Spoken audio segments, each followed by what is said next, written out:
I was at working at Vinci. Somebody asked me how long I'd been there, and I said I got here about 3:30 to be funny. And they said, "Oh no, how long have you been here, worked here?" I was like, "I don't know, like 3, 4 years." And Antonio was like, "You've been here like 10 years, man." I was like, "I don't think so." And then did the math. I'd been there about 10 years.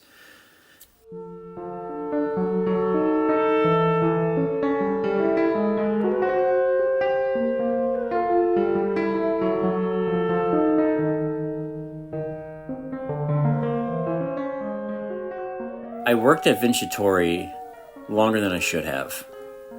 Bob was always really good about giving me time off to, go and shoot a movie or go and act in something or go edit a movie for somebody or something. And after I finished Audrey the Trainwreck, I went back. I don't know why I did it, but I went back like a couple days before New Year's, and he needed some help on New Year's Eve. And then I was just right back. I was like, why didn't I just wait? Why am I going to go ruin my New Year's Eve, off of this, to go make a couple $100? And I did. And then I wound up back there and working and I was talking with Mike Ryan a lot at the time, working on a script idea he had, another script idea that I had that we were working on, and just going back and forth to Vincitori from the apartment, a new walk, new ice to negotiate during the winter. And the building just started to seem too familiar to me.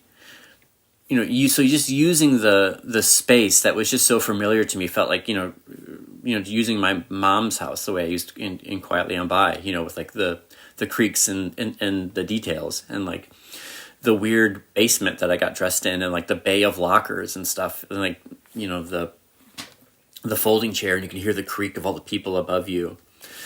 At this point, locations that I had shot at before were starting to change business names, starting to be knocked down and stuff like that. And I just, there's that sense of me that's sort of like, a historian for shit nobody cares about. Like I'm going to get it because that's my life, and that's something I was going through. I don't want it to go away. I don't want to lose this space in a lot of ways, even though it's bad for me right now and I need to get out. I was working these nights, Carrie was working during the day, and we were just ships in the night. We never saw each other. Like Mondays was always a very special night because Ventura was closed on Mondays, and like I was home, so that was always something that like we were together on Mondays and stuff. And I just thought that was a good structure for a movie. Like two young, 30 or whatever, but two young people who, because of their obligations,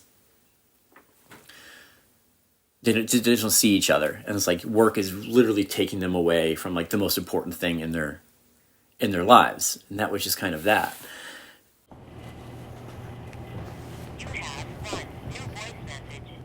Hey, it's me. It's Saturday night and you're working, I know. I just wanted to call and tell you that I love you and I miss you. All my friends they're back there joking and they're saying it just because you're not here that you don't really exist. And it's pissing me off. Like, way more than it should. But I want to go home. I just really want to go home in case maybe you got home early or something. Oh, it's Saturday night, and I want to be with you, and I can't even remember the last time that we were together, not at a wedding or some special occasion. That doesn't even really count, so why can't I be with you? Again, I'm just swimming in all of these things, working on other stuff, and it's also a period of time where I was helping Joe with Swanberg with like 4 different projects kind of simultaneously. Privacy settings, and he was shooting Silver Bullets during that time too. And Caitlin plays herself. We were shooting that also. And there's a scene at a farmer's market when we were doing that movie, and this is another element that happened, and Rebecca happened to be there because we were in her neighborhood. So she was there like with her kid, and I was like, hey, And as soon as I saw her, I thought of the phone call that Clay Lightford gave me, where he called me and asked if I would come down and play Rebecca's husband in Earthling. So when he called, I don't know why I said no to that. Maybe it's because I just hadn't. I don't know why I did that. And so when I bumped into her at the farmer's market, as soon as I saw her, I was like, we could play husband and wife, like in my head. And then, I don't know when it happened, but the whole idea of Rebecca playing both roles, and the two people who never saw each other, the whole idea came to me in one chunk. It was the first time you could say I like received an idea less than built it, it was less about the accidents and the mistakes and the coincidences. It was more about like, oh shit, I just got a full idea for a movie.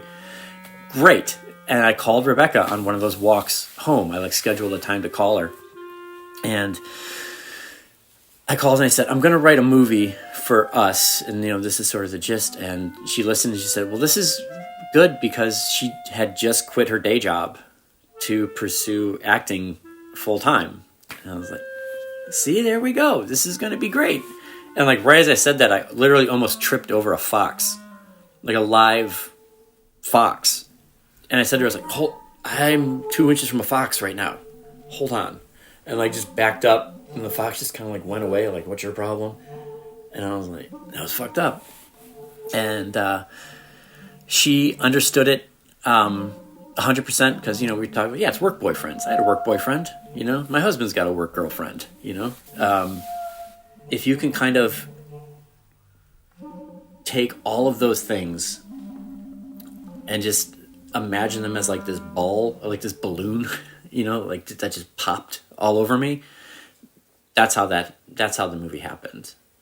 I had to get a Kickstarter going because, Rebecca was SAG and stuff like that. And I got the Kickstarter going, and between Swanberg and my cousin Rocky, my uncle Rocky, the movie was pretty much, I think we almost 3,500 out of the 5,000 I asked for within like a couple hours, and then like Alex Lipschultz gave me some money, Barry Jenkins gave me some money. It was really sweet. It was like the night, you feel like George Bailey, at the end of the It's a Wonderful Life. You're just like, oh my God, everybody's so nice, And I knew I wanted Mike to shoot it because I had met Mike years before at Harvard when they programmed Finally Lillian and Dan with one of my movies. I don't remember which one, but I loved it. And I loved the way it looked. And then after he screened those movies, he played 2 short films that he shot on film, and one of them it's him, and he's just constantly changing light bulbs and teaching himself how to dance, and it's my favorite thing I've ever seen. And then we would see each other like at get-togethers or whatever, and we always got along. Like a really good example of me and Mike working together is, it was like, how do we separate the 2 stories? And I was like, how do we put a vignette around one of, like when she's playing Brandy, how do we, differentiate that? And he's like, right, a vignette without a vignette. And then he just came up with the idea, if you watch the movie, the stuff with Brandy has a kind of a more yellowish, brighter tint to it. And then the stuff where it's the husband and wife melody is more white, more like clinical. So at the end, when she goes and gets the cowboy hat and turns on the light in the background, like it's just the most orange, like that was his sunset. Like it was the most, when we did the color correct, he was like, just all the orange you can get, and it's really kind of sweet, this idea of like this little sunset in the background and stuff like those are Mike's details. So this project has a lot in common with Hohokam. Again, no sound guy, Drew was there, running the sound. I had all the sound stuff in a briefcase, but I was going to be in front of the camera like the whole time. The way the way Tiger Tail is in conversation with Hohokam is Hohokam holding the camera, and I'm making the movie for you. Like I'm capturing everything. I'm like putting it together in my head. Like this is my vision outward. And Tiger Tail, I'm in front of the camera. And it's like I'm pulling you along with me. There's like a comfort level in designing like a movie that way. It took Carrie until seeing the movie at the Cisco Center to realize that I wasn't making a movie about us. There was a lot of mistakes made, maturity-wise and stuff like that. There's a picture of me and Mike filming in like a gymnasium kind of thing with a mirror. I'm sitting behind him and I got my hand kind of in my face. I took Carrie's car and then also took the car keys to the other car with me. So she was like stuck in the apartment and she was really mad. So she had just called me to be like, where are the keys? And I was like, I have them. So she was like stuck in the house and she wanted to go out. It was like already frustrated with me because I'm making this movie about us and all these things. So that's me at my most alone, that photo. I love the picture, but I'm also like, what am I doing? What am I doing? Like, she's just mad at me, but I could never explain. I never said to her, like, I'm not making a movie about us, or it's not based with us. I just kind of like let her be mad. And then she watched the movie, and as soon as it was done, she's like, that's not me. I was like, yeah, I know. It's not. Wouldn't this be easier, because you're bringing you're bringing Rebecca like into that was our apartment. You know what I mean? So like I'm dragging this other woman into our apartment to like play my wife. You're not going to be talked out of, how weird that can be. They get along really well, so it's not like, it was never like an issue. It was just always just Carrie being like pretty annoyed with me until she realized that, it's like, oh, that's not me. I mean, that's how she said it too. It's this a very wonderful load off my mind moment. I think in most of my movies, the thing that was the seed, like what started it all, is never the overall arching, synopsis. It's really difficult for me to write a synopsis of a movie because it's not that for me. It's like writing a synopsis for Tiger Tail would be like, I don't know. That's why I can't do it. Hey, look, you knew it's just really frustrating to be solely responsible for everything. I don't even know if I'm going to have a job next year, and so I really need to start saving if that happens. Well, then just save the cash as I give it to you. If you give it to me. I keep track of everything that I owe you. I just don't have it right now. The moment I earn it, it's going right to you. I don't understand. How is it the end of the month and you have no money? I don't know. If I knew, I would probably do the opposite.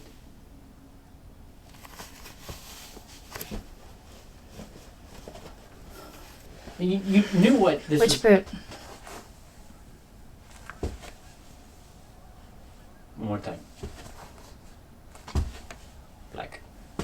That scene, the whole idea of not being able to cover my half of the rent is, I wasn't pulling my weight when me and Carrie first moved in together. She had a better job than me, and it was always this kind of like, you make more money than me, so maybe you should pay more. But you don't want to ask for anything, so you try really hard. And then the idea of, again, like you said, like in the script, it's because he bought, a present, but, doesn't want to reveal that, was just a way to play it more meek, just like as a mental note. I think it was maybe about 12 pages, all in the apartment, that go from the bedroom to the hall to the kitchen to the couch. And looking at that logistically on the page, and there was exposition and you were getting a lot of information out and stuff like that. And the idea to do it all in one was just like, we can spend all day setting up and tearing down and setting up and tearing down and like breaking up the scene, or we can do it in one. Like, here's our chance.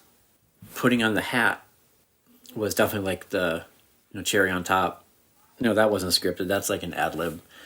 And then when she just takes it off, it's like, oh wow, we got it. Like, that was our whole day. Like, we just shot 12 pages. Took a while to set up. I think we did however many takes we did, and it's actually 3 takes tied together with some very snazzy editing.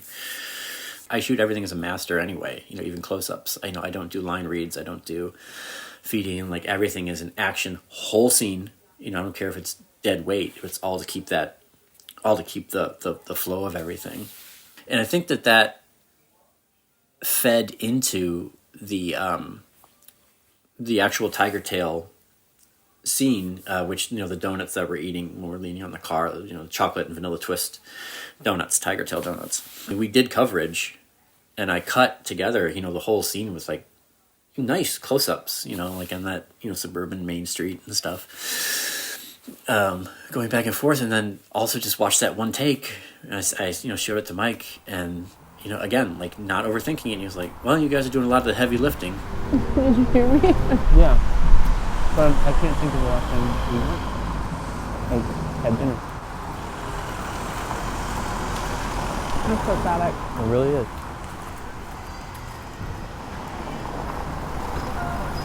Well, I accept. That's sweet of you. It's good to know that if I asked you out on a date, you would still say yes. See, now here again, like, here's something that's so personal about the tiger tail donut is, I had a doctor's appointment when I was in elementary school, and my mom was like, you didn't eat, and she was taking me back to school, and she like stopped and got me a donut, and it was like one of the nicest moments I've had with my mom. And stealing that time, you know, where they both have somewhere to go, but they stop and just like have a donut, that's the movie for me. So it's like, oh, how are you making something so personal? You know, it's like, no, it's just this sweet moment I had with my mom, and gave it to these characters to be like, we always have stuff to do, but maybe we can just not for a second and just be with each other. You know, it's two people who never get to see each other, you know. The movie never makes an argument for anything. It never says, like, these jobs are killing these people, and here's how you save yourself from that. It never says, you need to spend time with your loved one. It never says, you know, you don't need that kind of attention from somebody. It never makes a stand. You know, it tells a story about two people, and like all these other elements are, you know, kind of forced upon them. You know, like, that's the extraordinary circumstance that these two ordinary people are going through. All the stuff, you know. I think it was Tony, I don't remember which movie it was, where he says, you know, we were watching a lot of other movies that were being made at the time, like at film festivals and stuff, and he said, you know, your movies always feel, to me at least, like they have a little more whimsy to them. And I was like, I like that. I like the sound of that. And since the tiger tail idea came kind of all at once, like with like the donuts and Rebecca playing the two parts, which, you know, I didn't talk myself out of it, because I think I was entering it with like a confidence of it'll work, you know, and the confidence probably came from Audrey and like people liking it, and you know, New Yorker putting it on the top 25 films of the year, you know, stuff like that. Like, that just felt cool. I don't know, it just felt like I didn't have to apologize for having like a strange idea, you know, so it was simple. And, you know, like, I watched that movie Chaplin a lot when I was young. Like, that was my introduction to Charlie Chaplin, was the Richard Attenborough movie. Maura Kelly in the Chaplin movie plays two parts. She plays two different people. She plays like one of Chaplin's early loves, who then, you know, moves away. I think she dies or something. And then she plays Una O'Neill, and she plays the same character, and it's her again, you know. And I was very confused by that as a kid, but it also seemed to make sense. So I think, part of Chaplin, the Maura Kelly playing two parts in there kind of got to me. What did I do to prepare Rebecca to play two roles? I wrote the script and gave it to her, and then she showed up and did what she did. And I remember commenting on a way she walked two different times, and she's like, Mel, he's a shuffler. He's a shuffler. So she had it all worked out. She, did it all in her head, and didn't make it my problem. I had my own stuff to worry about. So yeah, she was just excited to be there and did the work. She's a researcher. Like, she does all the work. And you don't see it. They're not supposed to, but that's who she is. That's how she is, Do you have bugs or what? No, my legs are all itchy. Are you dirty? What do you like to know? Fleas? No, I don't shave in the winter. No, it's warmer. No, nobody's seeing my legs. Let me see them. It was all about making that smooth transition to have her turn into the other thing, which Mike, had the eye for, which is like, you need to reach with this hand or else you're getting in the tub twice. And it was like, oh, cool. Like that sort of thing. But it didn't need to be overthought. And I met her through Joe, and I think Joe saw her do a show at the Neo-Futurist thing where like she peed on a Target and to join a boys club was like the little play that they did. Like, yeah, she's fearless. I had acted in privacy settings with Megan, and I felt so comfortable with her. I thought we had really good chemistry and like worked really well together. So that part was written for her too, because we had, privacy settings is a weird movie. I had to do a part where I'm like filming her doing faking a breast exam, and I went back and watched it. I was like, this is the funniest thing I've ever done. I just really liked her a lot. So that's how, so that's why it was written for her. So it was, just knowing that how weird that scene was going to be, with like the boner and the kissing and stuff. I knew she'd be, 100% right for that. She's just not self-conscious at all. Feel them now. Much better. Yeah, I wanted to get that other image out of your head. Thank you. I think the only time they were both at Vincitori, the one time they met and talked, and I was like, this is Brandy, and they chatted a little bit, and she's like, well, I'm not doing the accent. Hey, this is my friend from work, Chris. Chris Leonard.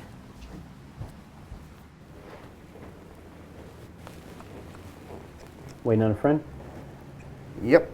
Not for much longer, though. So after Audrey and like the personal problems that he was having and stuff, I wrote Leonard, I think. What's his name? Leonard? Yeah. For Tony. Just to kind of like... And I went and met with him and told him about it. And I was like, this is... I mean, if there's ever been a scene for me and you to do, it's this one. Like, it's uncomfortable. It's weird. There's like this just thing that we're gonna do, like a just, like it's us, because that's just how we bickered and stuff. But as we were getting closer and closer to shoot, and his hair was long like that, like he looks insane in the movie, and I think it just works. I love us in that scene, and it's kind of, I don't think, we're not going to work together again, so it's kind of like, it's a neat little last. What the fuck just happened in that scene? Like, At first glance, Mr. DeLille appeared to be an opossum, but he wore a Western-style hat, so shut up. He was never real, but he wore a cowboy hat. At first glance, Mr. DeLille appeared to be an opossum, except for his cowboy hat. He was never real. Yeah, another thing I should have realized while making the movie is, this is the ultimate me being a frustrated novelist writing a screenplay. Like, I literally made my character a guy was trying to write out his first novel. I was like, I still wasn't connecting the dots. Carrie'd been after me forever to like write a novel, but I never had the right idea for it or anything. When it came to the writing process, like writing in movies is always like frenetic and crazy and or like slow and methodical, or they're speaking out loud while they're writing. And I didn't care if the writing was like good or bad. So all that stuff is very like first drafty, writing it out. So yeah, I just wanted to be a little more lunch and playing with knives. Like, that's also a very important part of writing. It's like, is it lunchtime yet? Like, how long have I been here? And then go to work. So that was my schedule. The similarities, like I turn off the Wi-Fi when I'm writing, but I click the little thing and I just turn the Wi-Fi off on my computer, because it's such a habit, to when you're writing, like you'll just be checking your email, but how the fuck did I get here? But I don't like shots of screens, so that's where the idea of just clicking off the router came from. to make it more, tactile and be like, here's how you concentrate. I walk around and talk to myself a lot. I wouldn't say I read out loud a lot, but I'll be saying something or ask myself a question, then answer it. And then that's how I get to what I'm writing the next day. If I feel like I wrote something good, I stop. That's the day. I will start off on that good spot tomorrow. Where other people have thought of everything from God to the World Wide Web to sliced bread and freeways, what new could I possibly offer? It's a little dramatic. But true. Because when you get right down to it, all I do is sit around and try to think of new ways to say the same old shit. It wasn't an ad lib, but it was like a day of kind of not scripted line. And then the movie ends with us literally singing a song in cliches. Like that's a connected thing that I didn't intellectually come to. So I contacted Medeski really early on, probably before we started shooting. It was during production, to be like, hey, I'm starting to shoot another movie. I think this is going to be like a clarinet movie. I was wondering if you knew any clarinet players or anybody who would be down to do it. And he wrote back and he said, I have a clarinet setting on my Moog, which is like a tape that like the zombies use when it's like clarinet setting on that. And I was like, well, I'm not going to talk, Medeski out of scoring my movie. I was like, let's do it. He's like, it's a really cool instrument. Like, it's really only been used in pop. Like, I think it could be cool. And then I sent him the movie, and he was like, yeah, you need a fucking clarinet. And I was like, well, let's, piano and clarinet. Like, let's do it. Like, who's your favorite? And he was like, Chris Speed. The guy can do anything. And so that was his guy. And he was going to be in upstate New York at the time. So, like, Justin Rice was living up there. And he had, like, a little... It's like an upright, almost like you'd see like in a tavern, like an upright piano. And he had that, and he had a Wurlitzer. That's what was there. And I was like, here's what Justin has at his house. And I was like, it's a Wurlitzer and an upright piano. Is that okay? And he wrote back, he's like, I can play anything. And I was like, oh, God, you're so cool. And he showed up at Justin's place, and he played it. And as soon as John sat down and like played for 30 seconds, Justin goes, I didn't know I could do that. So we had already, done Audrey together, and he knew that I liked, a lot of times you can hear John kind of going, you can hear him like on the records too and stuff, or you can hear like his foot coming off the pedal. It's actually the last sound in Audrey is John's foot coming off the pedal, because I just love those kind of things in there. I remember asking Chris, I was like, what is it when you're playing it? And it goes like kind of buzzes, and he's like, a fuck up? And I was like, yeah, so do that. What we showed up for doing is like, I need a stanky version of Auld Lang Syne, and I want you to, here's the song we sing at the end, and I want you to compose that song and then break it down. So I sang him, I'm putting my eggs in one basket, the song we sing at the end. And as I'm singing it, he... And it sounded like a little, like an organ grinder kind of song. So that's the song you hear at the beginning, is the cliche song from the end that John wrote off the melody and then broke down, like in this kind of like monk, kind of like fragmented way.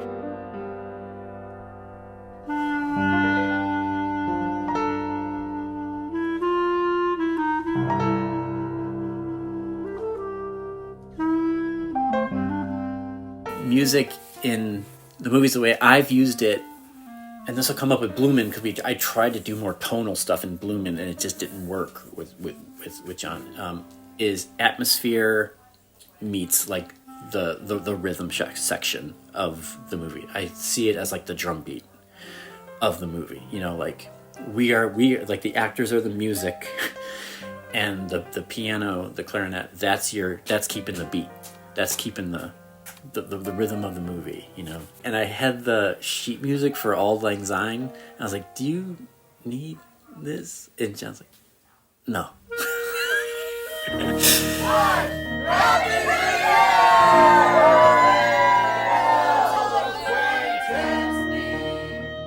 I love New Year's Eve scenes in movies, and this is me going for it. This is me just doing it.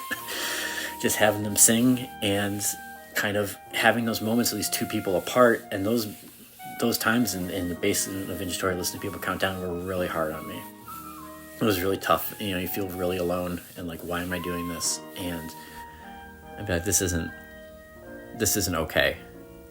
You need to stop working here. You need to get out. And but when you're stuck in something, when you're the boiling frog, it's like hard to get out. And putting that in the movie meant a lot to me, and Rebecca's face, her little moment where she steals her sadness, then having to face her after, kissing, the other one is the time they met. All that stuff plays out so well in the movie, if, maybe the second time you see it or something like that.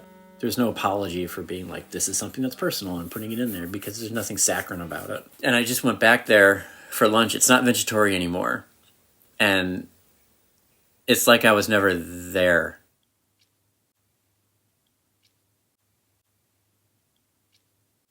There's a part in the movie where I am walking down the hall to go into the back. It's the hall to the bathroom. And there's a kind of squeak that hall always made. And I went to the bathroom, and I'd completely forgotten about this. I went to the bathroom, and I walked down the hallway, and the just sort of happened. And, like the waiter there was, younger, trying to be funny. And I was like, oh, that's me now, It was like, I'm really glad that all the stuff that is Vegetory is trapped in that movie in a way, like the marble bar and sitting at the bar after work, and the storage room and the wine bottles and all that stuff. Like, I'm really happy that I thought to take advantage of that.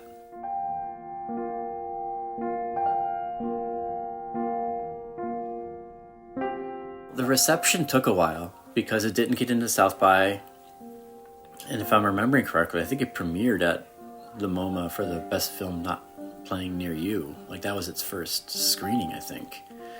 Then I played Wisconsin, and it played with Joe's movie Wisconsin, All Light in the Sky and stuff, so that was cool. But the reception, it sat for a really long time.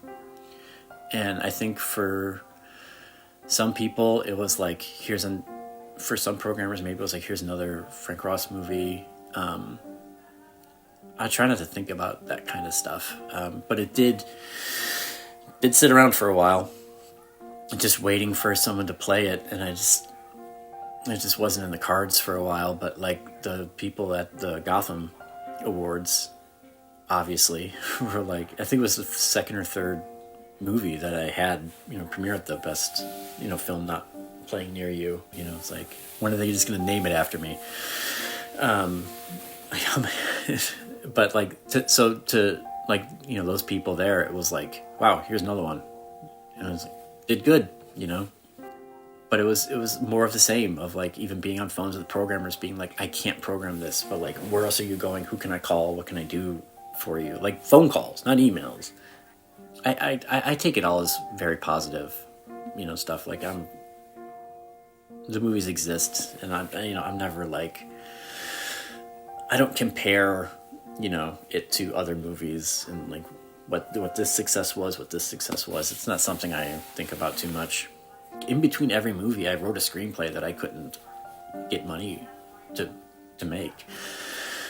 And, Tiger Tail is a movie that I set up the goddamn Kickstarter, and I fucking asked people for money, and they showed up, There was no flights coming in and out. It was, Drew was there, and Mike and Rebecca, and we had a good time, and you want every movie production to be like that, and I think Audrey was a tough one, and Tiger Tail was exhausting, but it was really fun.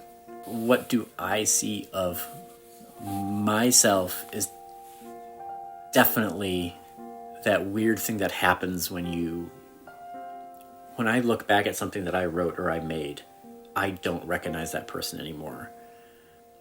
Like, I can be, I've written a bunch. I go back and I'll open up, like, I just opened up the manuscript for the second novel that I wrote that's not published.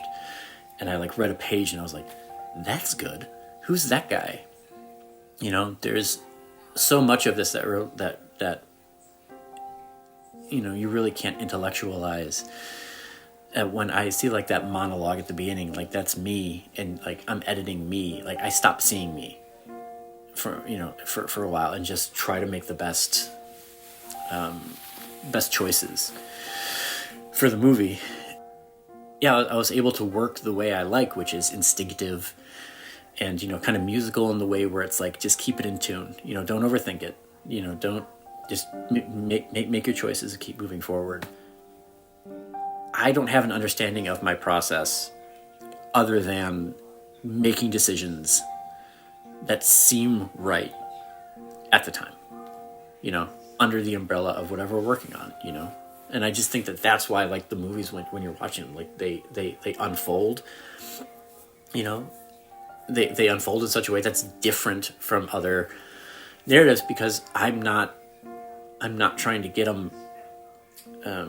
I'm not trying to tell the story in a manufactured way, Like, they're going to play out the way they play, and I'm manic about them being boring, So I, anything I could do. Like, Mike made Tiger Tail 4 minutes longer. He's like, you gotta let this breathe. You gotta let this breathe. You gotta let this breathe. It's like, okay, well, if you say so. I really don't want to be boring.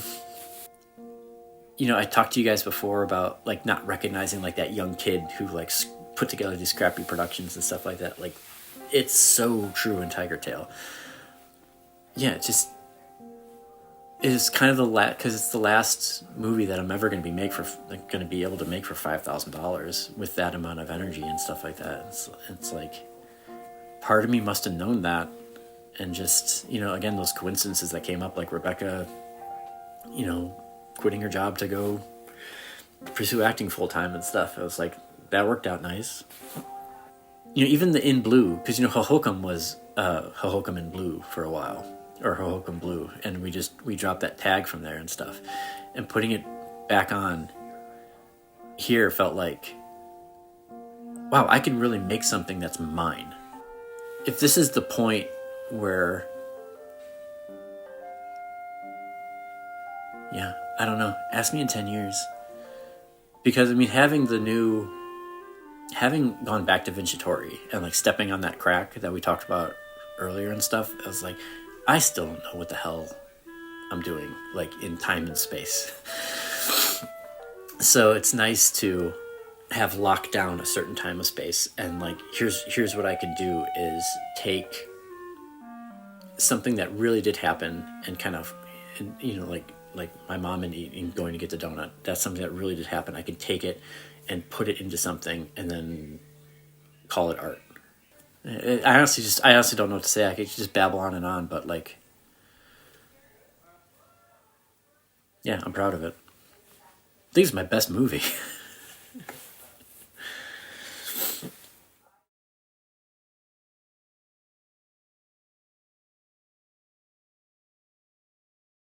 All right, this is for Craig and Brett to figure out how to use. I just feel like I left something on the table at our interview past Saturday, and I just feel like I owe it to you guys not to keep it to myself. But yeah, so here it is. After Audrey's successes, like at that festival that year, nights and weekends got picked up, and I was in the car with the guy who picked up Tiny Furniture, Lena's movie, and I had these two producers who were looking out for the movie, and I just thought that version of success was kind of near, and when it didn't look like that was going to happen, I didn't delude myself or anything, and I was working on these other scripts, and I felt like they weren't going to go anywhere because they were just too much money. We were talking about getting name actors attached and stuff like that, and I just got fed up really, really quick. And when I look at the movie now, and I would never have done this unless, you guys sat me down and asked me questions about it. But the more I talk about it, the more it's just like, these sermons and all my friends and my work and my home, my sledding hill, those New Year's Eves. And, I even brought you guys to my eye doctor. That's just something I wanted to put in a movie. And I think the hardest thing to say is,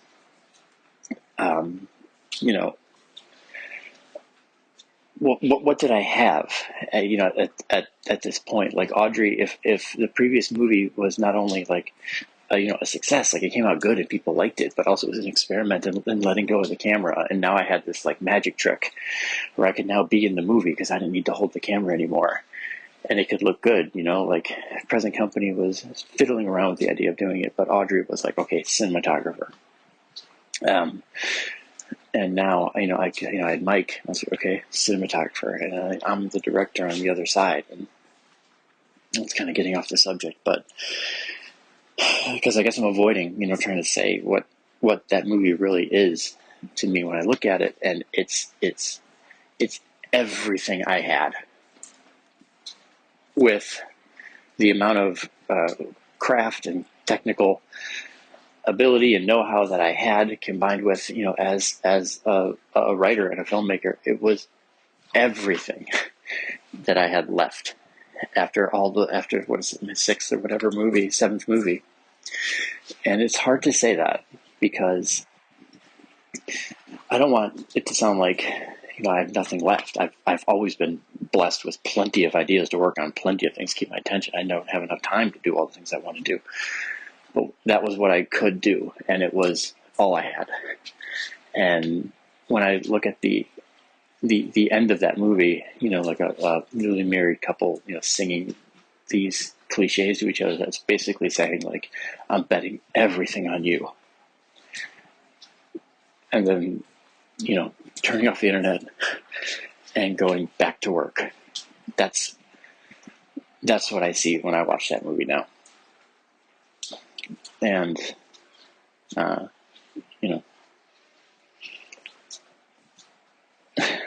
I couldn't find the words when we were talking last. And I've been thinking about it ever since. And it's funny because I'm sitting here in my house and I'm pacing back and forth like like I do in the movie, and the words seem to be becoming much easier now. So hopefully you guys can find a way to work this in to the video if you want to. All right. Thanks a lot, guys. Talk to you soon. Bye.